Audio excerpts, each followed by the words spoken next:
we need you to use your downtown. There's a lot of talk about the sense of safety and so forth.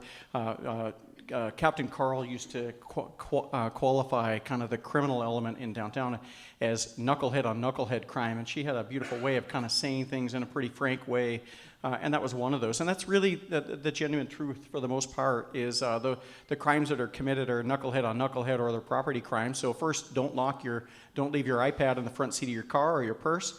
And please use your downtown. The more people that are using and engaging and celebrating in their downtown, the more safe it will be, and the more safe that it will feel, and the more positive energy it will create. And of course, in doing so, supporting those businesses. The last thing we want is businesses folding because we're not using our downtown, and then we end up having businesses boarded up.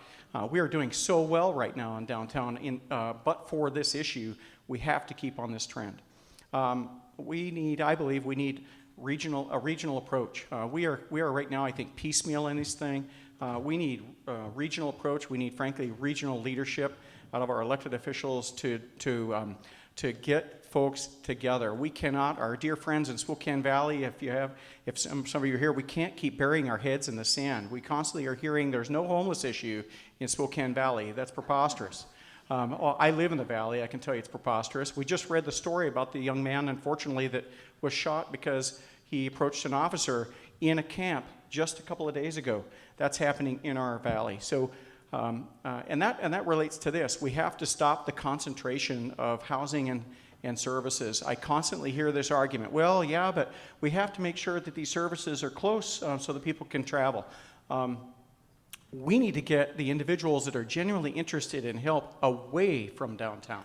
Get them separated from it. Thank you. But to do that, frankly, we have to check ourselves in the heart. And what I mean by that is there's a lot of NIMBYism in all of us that says, well, that sounds great, but you know, I don't want it anywhere near me. I think we need to relook at our zoning regulations and contemplate looking at integrating folks on lower income or being subsidized into our community so that we are all taking a little bit of the problem and helping folks on their path and their journey, and frankly making it better for them, rather than saying, well, we want solutions, and I might even fund solutions as long as it's downtown. If you don't understand the value of the 30,000 jobs that reside downtown and the commerce that creates, I would love to talk with you afterwards. The other thing is we have to continue supporting organizations that are doing it right, and we have 3 of them here today. Finally, we do need to address affordable housing. I think we need to look again at our zoning.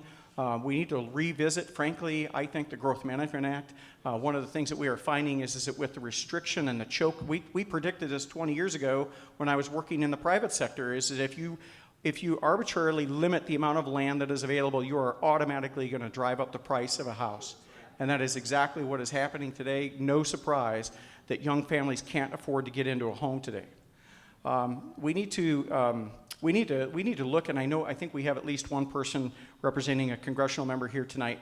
We need to address this federal policy, this notion that is requiring all funding that comes from the federal government to come with no strings attached and no barriers is, again, lunacy. So literally what they are saying is in order for you to accept federal dollars, you have to have very little or no programs required, or no restrictions, or frankly, very little accountability.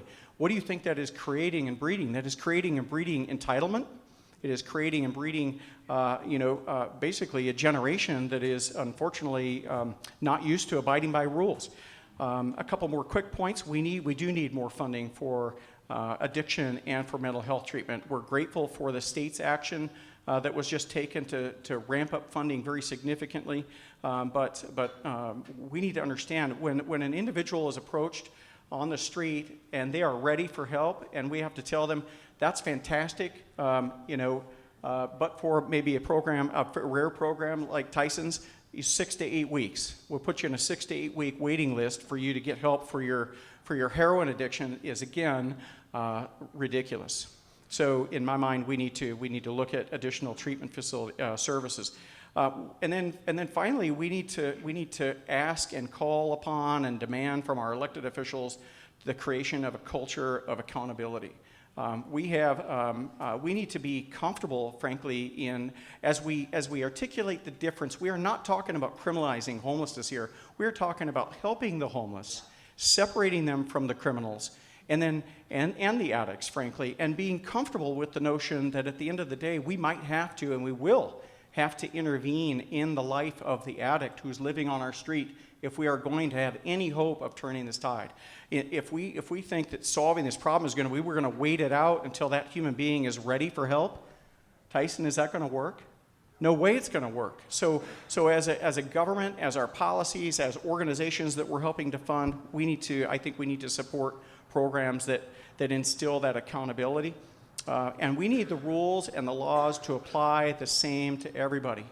As Tyson mentioned, he needed boundaries. I'm just blown away, touched by your story, first of all. But we know in our raising our children, right, if we don't provide rules and accountability, if we aren't consistent, they will constantly take advantage of us. And that's exactly what's happening out on our street today.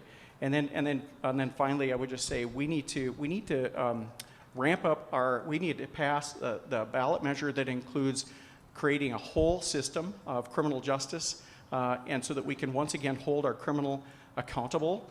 We don't have to put a person in jail for a year in order for them to get the point. Swift and certain justice means we address it the moment they commit the crime, and oftentimes you can impact their lives with a day or 3 days of jail time. What we are doing is we're delaying and deferring that accountability months, if ever, and what happens when your children, when you delay consequences? Doesn't work, right? And so finally, I would just say we need to get active.